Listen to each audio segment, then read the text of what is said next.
Graças e paz, irmãos. Bom dia a todos. Parabéns aos guerreiros que saíram da cama, Enfrentaram os 12 graus desta manhã. A hora que eu acordei estava 9, agora já está 12, já está esquentando já. Está ficando bom. Essa noite fez frio. Hoje nós vamos falar um pouco, irmãos, começar a falar sobre aquele que talvez seja o tema mais difícil de se interpretar do livro do Apocalipse, Para muitos o mais difícil, Na minha opinião, talvez seja o mais importante de nós entendermos, porque é aquilo que vai definir aquilo que nós interpretamos em relação aos acontecimentos do livro do Apocalipse, Pelo menos o tempo em que esses acontecimentos se dão, a maneira como eles se dão, se são literais ou não são, Que é o milênio. Então nós vamos começar hoje, nós vamos dividir esse estudo aqui em duas partes, E hoje nós vamos falar dessa primeira parte, então, do milênio, ok? Abra sua Bíblia em Apocalipse, capítulo 20. Nós vamos ler aí o capítulo todo, para nos dar base aí para aquilo que nós vamos falar hoje. Apocalipse, capítulo 20. Diz assim o texto: Então vi descer do céu um anjo que tinha na mão a chave do abismo e uma grande corrente. Ele segurou o dragão, a antiga serpente, que é o diabo, Satanás, e o prendeu por 1000 anos. Lançou-o no abismo, fechou-o e pôs os selos sobre ele, para que não mais enganasse as nações até se completarem os 1000 anos. Depois disso, é necessário que ele seja solto por um pouco de tempo. Vi também tronos, e nestes sentaram-se aqueles aos quais foi dada a autoridade para julgar. Vi ainda as almas dos que foram decapitados por terem dado testemunho de Jesus e proclamado a palavra de Deus. Estes são os que não adoraram a besta nem a sua imagem, e não receberam a sua marca na testa e na mão, e viveram e reinaram com Cristo durante 1000 anos. Os restantes dos mortos não reviveram até que se completassem os 1000 anos. Esta é a primeira ressurreição. Bem-aventurado e santo aquele que tem parte na primeira ressurreição. Sobre esses, a segunda morte não tem poder, pelo contrário, serão sacerdotes de Deus e de Cristo e reinarão com ele os 1000 anos. Quando, porém, se completarem os 1000 anos, Satanás será solto da sua prisão e sairá para enganar as nações que estão nos 4 cantos da terra, Gog e Magog, a fim de reuni-las para a batalha. O número dessas é como a areia do mar. Marcharam então pela superfície da terra e cercaram o acampamento dos santos e a cidade amada. Porém, desceu o fogo do céu e os consumiu. O diabo que os tinha enganado foi lançado no lago de fogo e enxofre, onde já se encontram a besta e o falso profeta. E serão atormentados de dia e de noite, para todo sempre. Vi um grande trono branco e aquele que está sentado nele. A terra e o céu fugiram da presença dele, e não se achou lugar para eles. Vi também os mortos, os grandes e os pequenos, que estavam em pé diante do trono. Então foram abertos os livros. Ainda outro livro, o livro da vida, foi aberto. E os mortos foram julgados, segundo as suas obras, conforme o que estava escrito nos livros. O mar entregou os mortos que nele estavam. A morte e o inferno entregaram os mortos que neles havia, e foram julgados por um por um, segundo as suas obras. Então a morte e o inferno foram lançados no lago de fogo. Esta é a segunda morte, o lago de fogo. E se alguém não foi achado inscrito no livro da vida, esse foi lançado no lago de fogo. Certo, irmãos? Então aqui, irmãos, nós chegamos na 7ª sessão do livro do Apocalipse. Os capítulos 20, 21 e 22, eles representam essa 7ª e última sessão do livro do Apocalipse. E como eu disse, sem dúvida nenhuma, o milênio é o tema mais debatido aí da escatologia, né, entre os cristãos, entre os crentes, porque justamente é o tema que dá base para todo o resto, né, para tudo aquilo que nós entendemos em relação ao Apocalipse. O que é o milênio? O milênio é um reino de 1000 anos, que está descrito aqui no capítulo 20, que é inclusive a única passagem bíblica que fala explicitamente aqui de um reino milenar. Não há uma outra passagem bíblica que fale sobre esse reino milenar. Então, as interpretações aqui sobre o milênio, que está mencionado aqui nessa passagem, elas são tão divergentes, né, tão distintas aí, que levaram à formação das principais correntes escatológicas, certo? E além dessa divisão principal, que é feita em 4 escolas, né, distintas aí de interpretação, dentro de cada uma dessas escolas de interpretação, ainda existem algumas subdivisões entre elas, né? Tamanha complexidade do tema, dentro daqueles que concordam entre si, ainda existem as discordâncias entre eles, mesmo dentro das posições majoritárias, né? Então, algumas pessoas que são, por exemplo, pré-milenistas históricos, não concordam em tudo, concordam em partes, e dentro dessa posição existem as suas subdivisões com interpretações um pouco diferentes umas das outras. Então, diante dessa complexidade e da dificuldade dessa interpretação, se torna ainda mais necessário que nós, crentes, nós nos empenhemos um pouco mais, nós tenhamos uma predisposição maior um pouco, né, de nos aprofundarmos nesses temas, para que nós possamos ter o mínimo da compreensão necessária da revelação aqui, que é feita, né, pelo apóstolo João, inspirado por Deus aqui. Então, para garantir uma objetividade maior, uma clareza maior aqui no texto, nós vamos tentar aqui de maneira não tão cansativa, não tão exaustiva, né, analisar as principais interpretações aqui sobre o milênio, tá?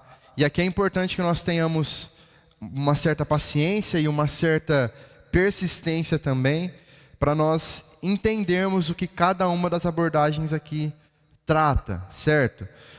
E se você já tem aí a sua posição preferida, né, sobre as doutrinas relacionadas ao Apocalipse, é importante que você saiba que nenhuma das posições que nós vamos tratar aqui, que nós vamos interpretar aqui, são algum tipo de heresia, por exemplo.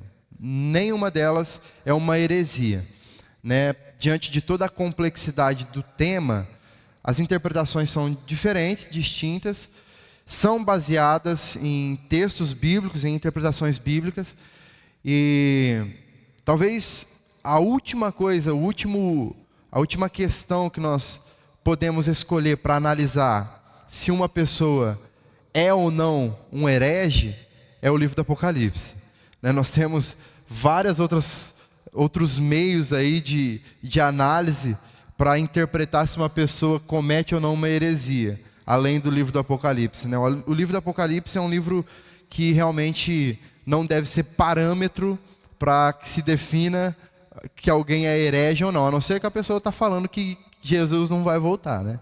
Aí sim se configuraria como uma heresia, mas não é o caso. Então, irmãos, como eu disse, como é um tema um pouco complexo, é importante que nós não nos contentemos só o que nós vamos ouvir aqui hoje, tá? Então a hora que chegar em casa, já vou enviar o estudo para os irmãos relerem, né, o estudo, lerem e relerem o estudo durante a semana. Amanhã o vídeo já vai estar disponível também para os irmãos reassistirem nosso estudo de hoje, né, para que o tema ele fique mais vivo em nós, que nós possamos ter um pouco mais de propriedade em relação a isso, tá? Então nós vamos falar aqui sobre as 4 interpretações principais sobre o milênio. E dentro dessas 4 interpretações, existem alguns pontos básicos que são o centro de toda a discussão, tá? Que são os seguintes: quando o milênio acontecerá? Será antes ou depois da segunda vinda de Cristo? O reino milenário ele deve ser interpretado, entendido de forma literal e física ou de forma simbólica e espiritual? E quem que são os indivíduos citados aqui em Apocalipse 20, né, que participam do milênio? Certo? Essas são as principais questões levantadas por essas 4 escolas interpretativas, né, do Apocalipse. Quais são essas 4 escolas? Nós já falamos, citamos, mencionamos elas em alguns dos nossos estudos, né? Mas hoje nós vamos olhar para elas com um pouco mais de detalhe. Os nomes são um pouco diferentes do que nós estamos acostumados a ouvir no nosso contexto de igreja, né? Normal, de culto e estudos, mas talvez até assuste um pouco, né? Alguns dos nomes. Talvez você nem vai se lembrar desses nomes na hora que você sair daqui. Por isso que é importante nós estudarmos sempre esses nomes, né? E esses temas. Quais são, então, os 4? Amilenismo, pós-milenismo, pré-milenismo histórico e pré-milenismo dispensacionalista. Essas são as 4 escolas, então, interpretativas de Apocalipse, tá? Do livro do Apocalipse. Então nós vamos tentar conhecer aqui, de forma breve, né, o que cada uma delas entende sobre o milênio. Você vai perceber que algumas são mais fáceis, né? São mais tranquilas de se interpretar. E uma, especificamente aqui, ela é um pouco mais cheia de interpretações, né? De situações aqui. Então vamos começar aqui pelo amilenismo, tá? Embora o termo amilenismo ele possa passar uma ideia de que não exista um milênio, não é isso que a corrente amilenista defende, tá? Não é isso que eles interpretam. O amilenismo ele entende que há um milênio descrito aqui no Apocalipse capítulo 20. Entretanto, o amilenismo não entende esse milênio como sendo algo literal, um reino literal de 1000 anos especificamente, com Cristo governando a terra, né, sobre a terra após a sua vinda. Então, o amilenismo ele defende que o milênio ele já foi iniciado desde a primeira vinda de Cristo e que ele vai terminar com a segunda vinda de Cristo, quando haverá a ressurreição geral dos mortos, o juízo final e então o estabelecimento do novo céu e da nova terra. Dentro do amilenismo, o milênio ele ocorre com o reinado dos santos com Cristo nos céus, ou seja, aqueles que já estão com Cristo nos céus, acompanhado da expansão da igreja e o avanço do evangelho na terra. Então perceba que é algo que já está acontecendo, o reino milenar já está acontecendo nos céus, com aqueles que já estão com Cristo lá, né? E isso está sendo expandido, está sendo estendido, na verdade, aos crentes que aqui estão, a igreja, na expansão do evangelho, na pregação do evangelho, ok? Aí nós temos o pós-milenismo também. O que o pós-milenismo entende? Como o próprio nome aqui já sugere, o pós-milenismo entende que o milênio também acontece antes da segunda vinda de Cristo, porém, ao contrário do amilenismo, o pós-milenismo entende que o milênio ele será um período de grande paz e de grande prosperidade sobre a terra, resultante da pregação do evangelho em todo o mundo. Então, eles entendem que o mundo tende a melhorar antes da volta de Cristo, né? De modo que a característica principal aqui do pós-milenista é de que a maioria dos habitantes da terra eles viverão respeitando a palavra de Deus, né, numa espécie aí de cristianização do mundo, certo? Então, após esse período de grande paz, de grande, né, tranquilidade, que é ocasionada por causa da pregação do evangelho em todo o mundo, então Satanás será solto, né, e Cristo então destruirá Satanás na sua segunda vinda, o condenando eternamente, ok? Então o pós-milenismo entende desta maneira. Depois nós temos o pré-milenismo histórico, tá? O pré-milenismo histórico, irmãos, ele defende que haverá um reino literal, agora sim, sobre a terra, né? Um reino onde Cristo reinará na terra durante 1000 anos e que será iniciado então após a segunda vinda de Cristo, certo? Então Cristo ele governará a partir de Jerusalém e será um período de grande paz, um período que nunca se viu na terra. No final do milênio, então, Satanás ele será solto e ele enganará as nações, para que as nações se unam a ele para fazer guerra contra Jerusalém e contra o governo de Cristo. Então Jesus vem, destrói as nações rebeldes junto com Satanás e os lança no inferno para a condenação eterna. Então após tudo isso aconteceria então o juízo final e se daria o início ao estado eterno. Então o que nós entendemos até aqui? O amilenismo entende que o milênio já está acontecendo, desde a primeira vinda de Cristo até a segunda. O pós-milenismo entende que haverá um período antes da segunda vinda de Cristo, de grande paz, um reino milenar que acontecerá antes da segunda vinda de Cristo, ok? E o pré-milenismo histórico entende que haverá um reino milenar literal de 1000 anos realmente durante a terra e que ele será iniciado após a segunda vinda de Cristo, não antes, ok? E por último, nós temos o pré-milenismo dispensacionalista. Esse é o nome mais difícil aí, talvez, mas ele é o mais recente, é o mais jovem, digamos assim, tá? É a interpretação mais jovem.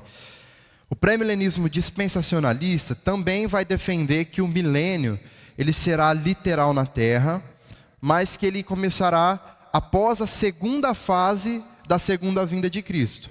Então, diferente do pré-milenismo histórico, essa posição aqui, ela estabelece um tratamento diferente, completamente diferente entre Israel e igreja, certo? Ou seja, para eles, Deus possui dois propósitos.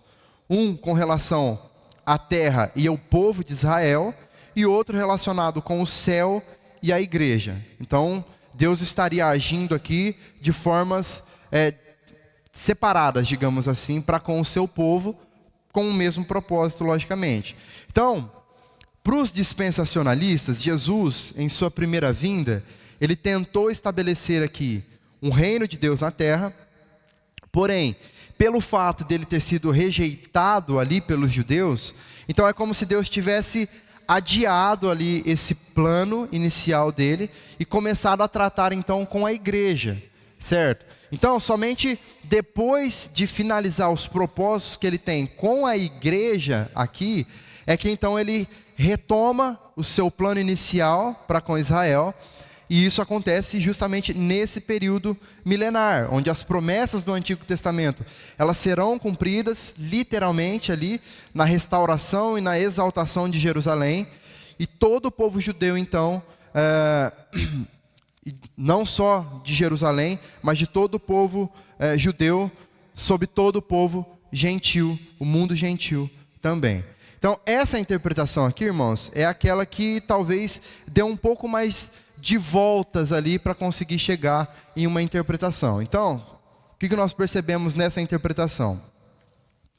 Para eles, o milênio aqui, ele terá a duração de 1000 anos, literais mesmo, e Jesus governará de forma visível em um trono em Jerusalém, certo? Então será um momento de grande paz e de grande prosperidade sobre a terra, porque Jesus estará governando de um trono, literalmente, lá em Jerusalém. Então as nações, elas adorarão a Deus em um templo que será reconstruído em Jerusalém, onde também haverá novamente oferta de sacrifícios animais, porém aqui não serão ofertas para perdão de pecados, mas assim, mas sendo como uma oferta em um memorial, como se fosse um memorial realmente, fazendo referência à morte de Cristo. Ok? Por toda a humanidade. Então não serão ofertas de sacrifício para perdão de pecados, mas ofertas em sacrifícios em memória à morte de Cristo. Certo? Outra coisa que é comum deste período na interpretação dispensacionalista. As pessoas elas viverão normalmente na terra, né, nessa terra, no caso, maravilhosa neste momento. Haverá nascimentos, mortes, porque o pecado ele ainda não haverá sido extinto da terra neste momento, como será no novo céu e na nova terra. Porém, o mal ele será amplamente restringido aqui, visto que Satanás estará preso, né?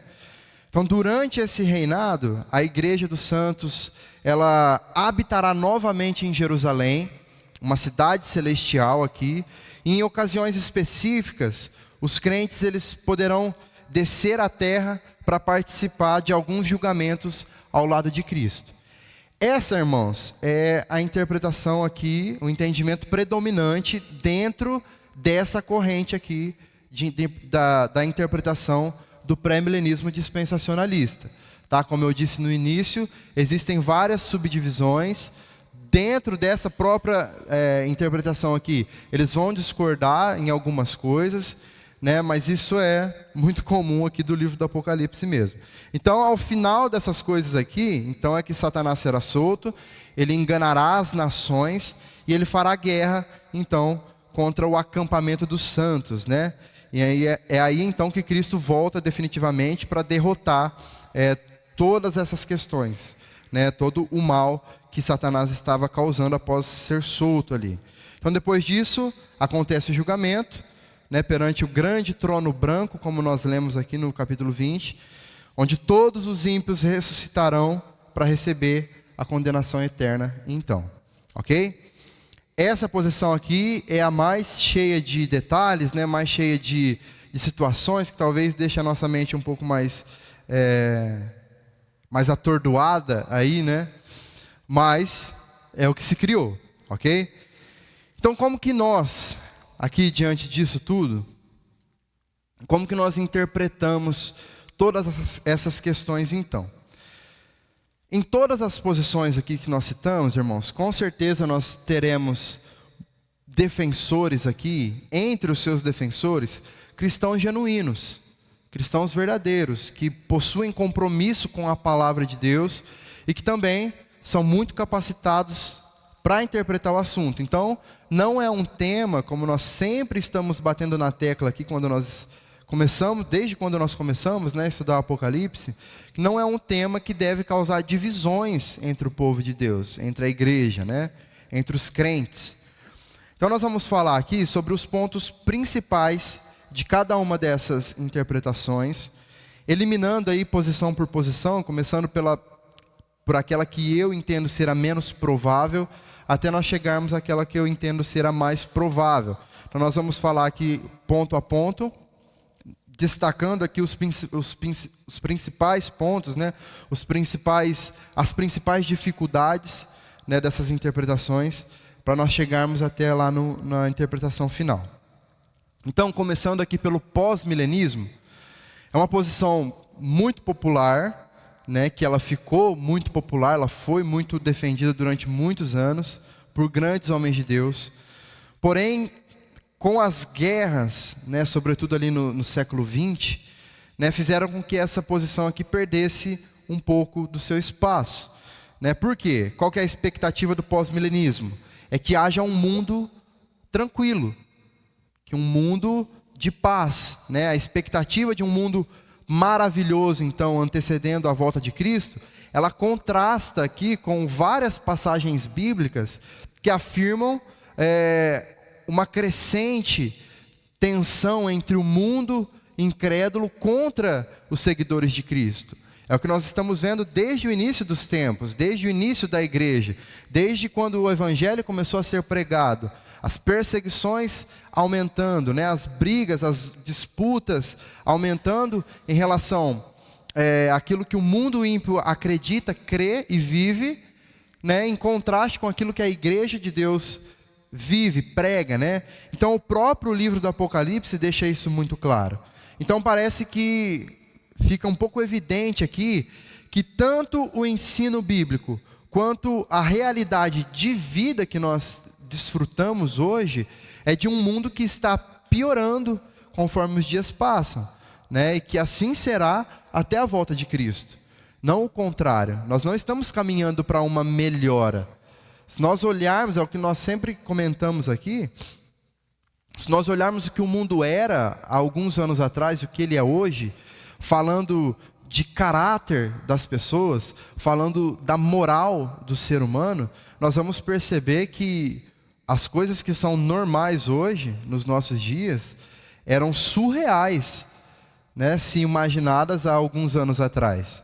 Então, o homem ele está em constante queda. O homem ele está decaindo, ele está regredindo a sua forma de ser, o seu caráter, a sua moral. Ela está cada vez mais pervertida, ok? Então, também há uma certa dificuldade aqui em aceitar a forma preterista que muitos pós-milenistas interpretam algumas passagens bíblicas. Como eles esperam, então, por um mundo melhor, geralmente eles entendem que vários dos acontecimentos escatológicos que estão aqui em todo o livro do Apocalipse, eles entendem que já aconteceu, que já foi, que já passou, né? Como, por exemplo, a grande tribulação, né? A apostasia também, que é mencionada pelo apóstolo Paulo, lá em 2 Tessalonicenses. Então eles entendem, eles interpretam, né? Visto que eles entendem que o mundo está melhorando, ou que vai melhorar, no caso, eles entendem que tudo de ruim que está descrito aqui já foi, e não que ainda acontecerá, né? Porém, quando nós vemos o sermão escatológico de Jesus, ele diz lá de forma muito clara que chegará um tempo em que as coisas serão piores do que tudo aquilo que já se viu. Tão ruins, tão difíceis de lidar, a perseguição será tamanha que se ele próprio não houver, ele não vier e interromper e colocar um ponto final, até mesmo os santos poderiam se deixar levar por esses momentos. Então nós entendemos, através disso, que nós estamos caminhando para uma piora. Nós estamos indo para um caminho que está levando as coisas a se tornarem mais difíceis, mais perigosas, mais tensas para o crente lidar, ok? Então nós descartamos aqui essa posição, descartamos assim, entre aspas, né, irmãos? Nós entendemos aqui, diante da nossa interpretação, que o pós-milenismo seria o menos provável aqui, dentre essas, tá? Agora nós vamos falar sobre as posições pré-milenistas, as duas, tá? Nós podemos dizer que o pré-milenismo histórico, ela é uma visão muito mais equilibrada do que o pré-milenismo dispensacionalista, né? Porque essa última, do dispensacionalismo, ela é, apesar de ser a mais utilizada nos nossos dias de hoje, ela também é a mais recente dentro do cristianismo, né? E ela possui alguns sérios problemas aí de interpretação que deixam essa posição um pouco mais confusa, tá? Por quê? Essa separação que se faz entre Israel e igreja dentro do dispensacionalismo, biblicamente falando, ela parece não se justificar tanto. Por quê? Sobre esse tema, nós podemos rapidamente dizer que qualquer distinção entre judeus e gentios já foi abolida por Deus, né? Existem aí vários textos aí que deixam muito claro que Deus possui apenas um único povo, uma única noiva para si, né? Depois, quando os irmãos tiverem o estudo em mãos, os irmãos podem ler aqui os textos que eu deixei aqui de referência, para os irmãos entenderem um pouco melhor isso. Atos 13, Gálatas 3, Colossenses 3, Efésios 2, 1 Pedro 2, todos esses capítulos aí vão deixar um pouco claro para nós que há um só povo, né? Uma só noiva de Deus. Então, focando aqui na questão do milênio, não existe base bíblica para afirmar que Deus adiou os seus planos, né, e o estabelecimento do seu reino aqui, né? Ao contrário dessa maneira de pensar, como diz o livro de Jó, né, capítulo 42, versículo 2, nenhum dos planos de Deus podem ser frustrados. Se nós pensarmos que Deus criou um povo e que ele não conseguiu atingir o seu objetivo em um determinado momento e deixou para depois, nós estamos limitando a força de Deus, o poder de Deus. Nós estamos falando que Deus não foi capaz de fazer acontecer aquilo que ele planejou que acontecesse, né? Então, pensar que Deus adiou os seus planos porque o povo judeu não deu atenção para ele naquele momento, é um pouco complicado.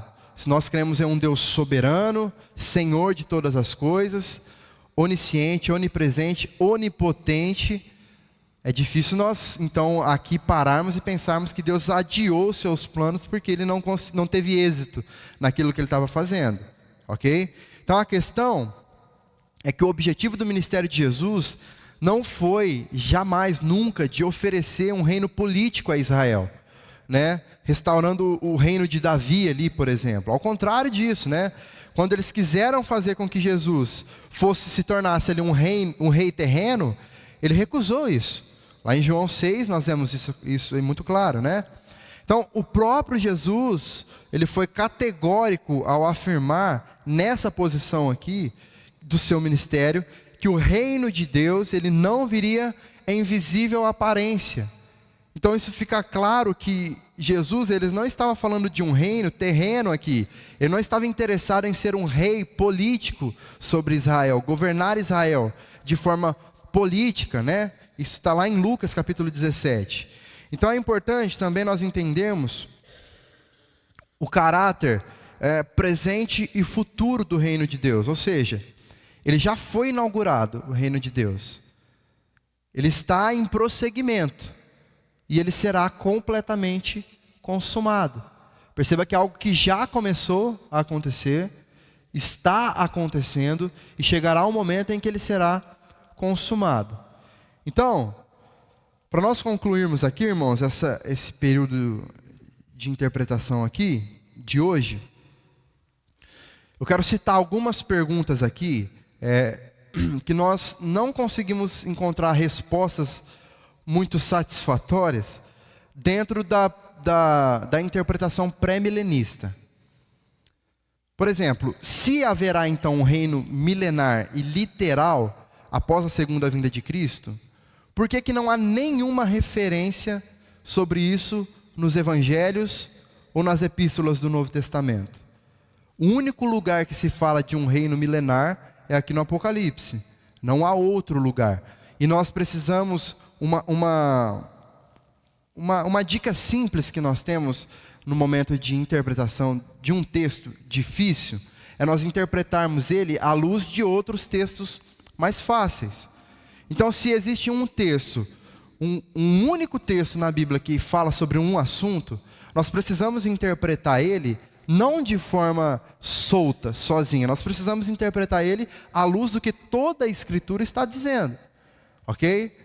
Então, me parece que se Jesus estivesse interessado em dizer ao seu povo que haverá um reino milenar literal sobre a terra, ele teria falado sobre isso em outros momentos também, não só aqui no Apocalipse.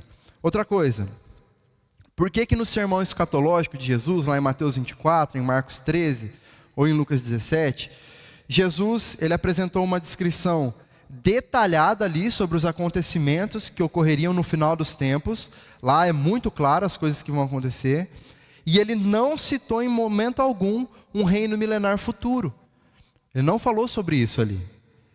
Ele deu as descrições do que aconteceria, de toda a dor, de todo o sofrimento, das angústias, e de que ele voltaria para buscar o seu povo, mas em momento algum, Jesus, o principal personagem de toda essa história, aquele que é o que faz tudo acontecer e que virá buscar o seu povo, em momento algum ele toca nesse assunto, no seu sermão escatológico.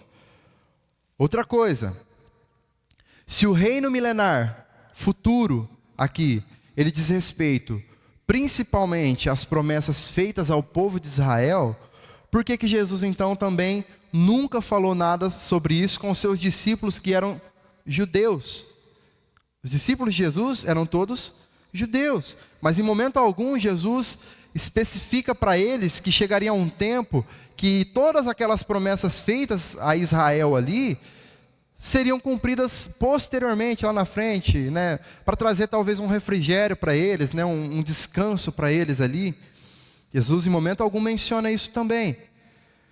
Ainda no sermão escatológico de Jesus, ele foi claro quando ele disse: eis que de antemão vos tenho dito tudo.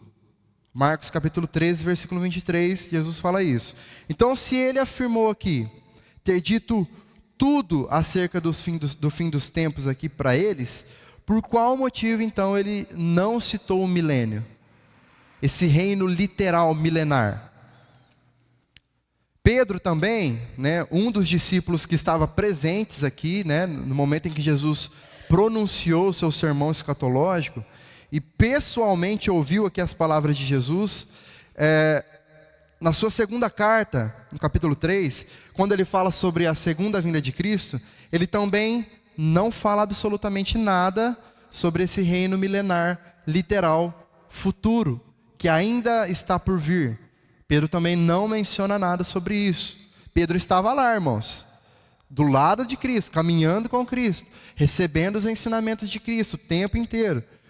E ele não deixa nenhuma pista sequer aqui de algo futuro que estava para acontecer, um reino milenar futuro que estava para acontecer ainda. Como que nós explicamos então o retorno de crentes glorificados para uma terra imperfeita, que é um dos pensamentos que eles defendem, né? Onde existe ainda pecado e morte, né? Mesmo que sejam em ocasiões específicas, né? Isso talvez seria uma violação da finalidade da glorificação do corpo. O corpo, uma vez glorificado, não existe motivos para ele estar em constante vinda para um mundo pecaminoso de novo. Não tem muito sentido isso. Outra coisa, essa ideia que eles têm também da retomada de sacrifícios durante o milênio, né? Mesmo que memoriais apenas, talvez significaria aí uma contradição do que está na carta aos Hebreus, onde claramente o autor ali coloca que todas essas coisas eram temporárias, que elas não deveriam mais ser praticadas, não deveriam mais estar em vigor para o povo. Se o reino milenar futuro, ele exige um julgamento após 1000 anos na segunda vinda de Cristo, então como que nós entendemos o ensino de todo o Novo Testamento, de que o juízo final ele segue imediatamente após a segunda vinda de Cristo? E como nós explicamos também o fato de a Bíblia se referir apenas a um único juízo, ao contrário do que ensina aqui o pré-milenismo? Então, irmãos, perceba que são vários questionamentos, né, que trazem uma certa dificuldade para nós adotarmos a posição pré-milenista, né? O pré-milenismo histórico, como nós mencionamos anteriormente, ela é uma posição um pouco mais equilibrada, né? Mas o pré-milenismo dispensacionalista, eu entendo ele como sendo muito fantasioso, né? Muitas voltas são dadas em torno dos temas ali, para se chegar em uma conclusão que eles criaram ali no caso. Então, são apenas alguns questionamentos que nos fazem desconfiar, ou até mesmo rejeitar a posição pré-milenista como sendo a posição mais provável, tá? Porém, como nós já falamos, nós precisamos ter respeito para com quem pensa e consegue ignorar ou até responder essas perguntas aqui, de certa forma, né, e defender esse ponto, essa posição. Então, se nós consideramos que o pós-milenismo e as formas de pré-milenismo, elas falham, de certa forma, em sua fundamentação bíblica suficiente, só nos resta, então, a posição amilenista, tá? E por essa posição amilenista ser a mais antiga dentre todas, a mais tradicional na igreja protestante, nós vamos dedicar, então, o próximo estudo só para falar do amilenismo e entender os seus pontos ali, seus pontos fortes, seus pontos fracos, né? E como ficou claro, já é também a posição que eu entendo ser a mais coerente, de certa forma, com o livro. Ok? Com certeza você vai sair daqui com muitas dúvidas, com muitos questionamentos. Você vai sair daqui sem entender boa parte do que nós falamos, né? E isso é muito comum. O Apocalipse, irmãos, existem pessoas que dedicam a sua vida inteira para estudar um capítulo do Apocalipse. Pessoas que escrevem comentários exegéticos, interpretativos, pastorais, enfim, dos mais diversos sobre o livro do Apocalipse. Pessoas que vivem, dedicam as suas vidas cristãs a estudar o Apocalipse. Então não vai ser em 30 e tantos estudos que nós vamos resolver os questionamentos do Apocalipse, né? Como eu disse, nós temos as nossas preferências. O meu objetivo com os estudos é resgatar, talvez, as interpretações que se perderam no decorrer do tempo, porque eu tenho certeza absoluta que você, na sua caminhada cristã, você ouviu muito mais a respeito do pré-milenismo, do pré-tribulacionismo, do que do pós-tribulacionismo, do amilenismo, né? Porque dos últimos anos, né, por ser a posição mais recente, muito material foi desenvolvido sobre isso. Filmes, séries, livros foram escritos sobre essas questões, e a gente acabou se apegando mais a esse lado da história. Então, qual que é o meu objetivo? É mudar a sua forma de pensar? Não. O meu objetivo é te mostrar algo que talvez você ainda não tinha visto sobre este tema. Por isso que eu estou sempre me dedicando um pouco mais à interpretação simbólica do livro, não tão literal do livro. Estou me dedicando, vou me dedicar um pouco mais aqui à questão do amilenismo também, que é a mais tradicional, a mais antiga, é a primeira interpretação dos nossos pais da igreja, tá? Então, esse é o meu objetivo, é te mostrar uma nova perspectiva, uma nova velha perspectiva, na verdade, né? É resgatar um pouco daquilo que com o tempo foi se perdendo, foi deixando para trás, foi se esquecendo, né? O que é muito comum, irmãos. É muito mais fácil, né? Eu vou repetir isso aqui. É muito mais fácil nós crermos de forma pré-milenista. Fácil sim, entre aspas, né?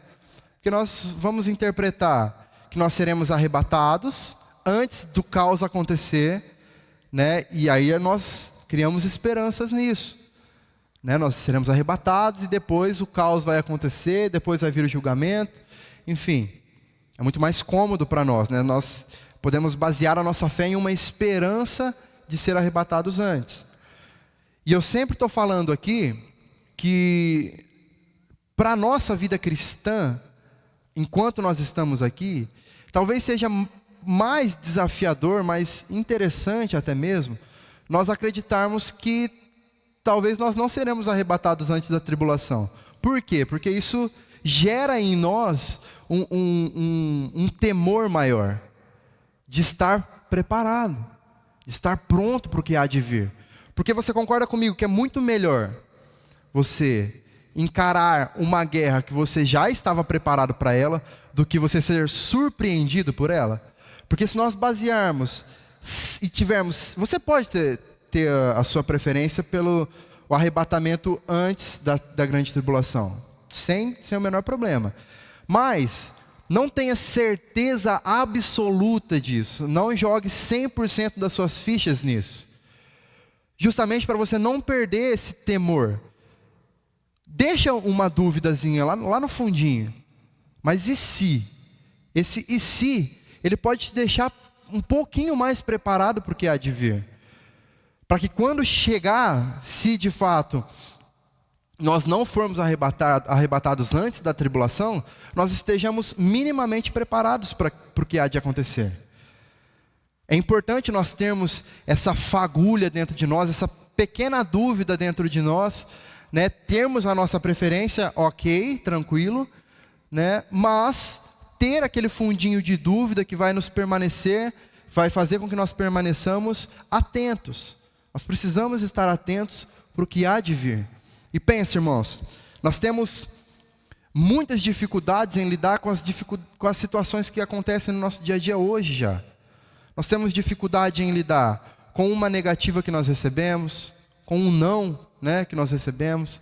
Nós temos dificuldade de lidar com as enfermidades que acometem as nossas vidas, com as perdas de pessoas próximas que nós amamos. Nós temos dificuldade de lidar com o desemprego. Nós temos dificuldade de lidar com as separações da vida. E nessas simples situações, muitas das vezes nós já abandonamos a fé, nós já nos esquecemos de Deus. Agora imagine só, nós, com a nossa mente de hoje, você, coloque-se você mesmo, pense como você é hoje, o crente que você é hoje. Se amanhã estourar aí a grande tribulação e você estiver aqui ainda, como você vai reagir a ela? Como nós reagiremos a ela? Nós permaneceremos fiéis até a morte? Nós abriremos mão da nossa vida pela certeza da fé que nós temos, pela fidelidade a Deus? Assim como aqueles que começaram lá atrás fizeram?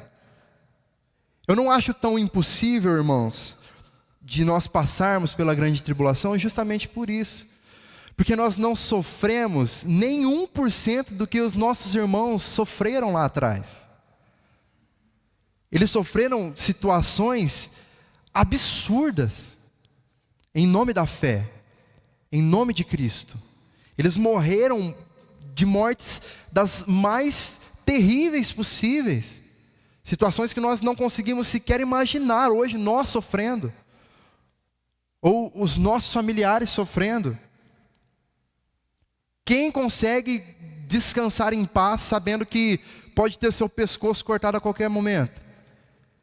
E Paulo estava lá, porque para mim, o viver é Cristo e o morrer é lucro. Olha o nível que Paulo chegou, irmãos. E ele era homem como nós, tá? Paulo não era um semideus, não. Não era. Ele era um homem como nós somos. Às vezes nós lemos aqui a Bíblia e nós vemos os grandes feitos dos homens de Deus e nós falamos, mas eles eram diferentes, né? Por que era diferente? Nós é quem devemos ser diferentes, porque nós temos tantos exemplos aqui para seguir, tanta inspiração que a Bíblia nos traz aqui para nós seguirmos. Então todos esses exemplos que nós temos, a maneira como os discípulos morreram, todas as perseguições. Então, é por isso que eu não acho tão difícil, tão absurdo nós pensarmos na igreja estar na grande tribulação também. Mas a certeza que eu tenho é que se nós estivermos na grande tribulação, nós seremos guardados por Deus, no meio dela. Ele trará a proteção necessária. Porque isso aqui, irmãos, é passageiro, isso aqui é um tempo completamente limitado para nós. Assim como o apóstolo Paulo disse, o nosso lucro está lá, não aqui. Aqui é entregar tudo a Cristo mesmo, é dar tudo para Cristo mesmo. Sem reservas, sem ressalvas, sem fazer concessões da nossa fé, sem abrir mão daquilo que nós cremos, daquilo que nós acreditamos. Viver aqui é isso. O que nós vamos desfrutar de fato está lá no céu. A recompensa está lá. Então mantenha acesa essa chama no seu coração. Você pode ter a sua preferência. Você pode acreditar que a igreja será arrebatada antes da grande tribulação. Você pode. Mas não aposte todas as suas fichas nisso. Deixa 10% de dúvida ali. Só para manter a chama acesa. Só para que você tenha uma inspiração a mais quando você acordar amanhã de manhã, se lembrando que você precisa ser um crente fiel a Deus. Se lembrando que você precisa ler a sua Bíblia, que você precisa orar ao Senhor, que você precisa ter uma vida verdadeiramente de um crente. E não se esqueça disso. Nós temos grande facilidade de nos esquecermos disso. Irmãos, é aquilo que a Bíblia nos mostra de forma muito clara, que naquele dia, muitos dirão, em teu nome expulsamos demônios, fizemos sinais, maravilhas. E Jesus vai dizer, eu não vos conheço. Por quê? Uma vida de fachada. Crentes de fachada. Ontem eu recebi uma mensagem pedindo ajuda para interpretar um texto né, que a pessoa estava lendo e ela falou, eu cheguei aqui e me deu um nó na cabeça. Né, eu fiquei com muita dúvida nisso, que é o texto de Hebreus, capítulo 6. Olha o que diz o versículo 4. É impossível, pois, que aqueles que uma vez foram iluminados, provaram o dom celestial, se tornaram participantes do Espírito Santo, provaram a boa palavra de Deus e os poderes do mundo vindouro, e caíram. Sim, é impossível outra vez renová-los para arrependimento, visto que, de novo, estão crucificando para si mesmos o Filho de Deus e expondo a zombaria. O que isso significa, irmãos? Significa então que o crente vai perder a salvação? Não. Não significa isso. Significa o que Jesus falou, que naquele dia muitos dirão que em seu nome fizemos sinais, maravilhas, expulsamos demônios, mas que ele não conhece essas pessoas. Significa que dentro das nossas igrejas existem muitas pessoas participando, vindo, estando aqui sendo iluminados, como o texto diz, aqueles que foram iluminados. Nós estamos aqui no meio do povo de Deus sendo iluminados pela sua palavra o tempo inteiro. Cristo é a luz, Ele está nos iluminando. Nós estamos provando os dons celestiais aqui na comunhão com os santos. Nós estamos participando aqui dos benefícios do Espírito, todos juntos. Mas muitos de nós não nos convertemos de verdade. Quer um exemplo disso? Judas caminhou com Cristo, um dos seus discípulos, recebendo a palavra do próprio Cristo, ouvindo, vendo os milagres, sendo participante de todo o dom celestial, sendo iluminado pela própria palavra do próprio Cristo, e escolheu trair a Deus. Mas por quê? Porque nunca foi salvo. Nunca foi salvo. E no meio de nós, sabe por quê, irmãos? Porque ser crente na igreja é muito fácil. Eu sempre digo isso, é a parte mais fácil ser crente aqui. Mas o que tem dentro do nosso coração, quando nós estamos sozinhos, na nossa casa, o que tem dentro da nossa mente, é isso que diz, de fato, se nós somos salvos ou não. É o que está dentro do nosso coração, é o que a nossa alma almeja, deseja, é aquilo que nós ansiamos de verdade quando nós estamos sozinhos, quando nós estamos planejando coisas. Onde está Deus quando nós estamos planejando as nossas vidas? É isso que prova se nós somos crentes de fato ou não, não o quanto nós estamos vindo à igreja.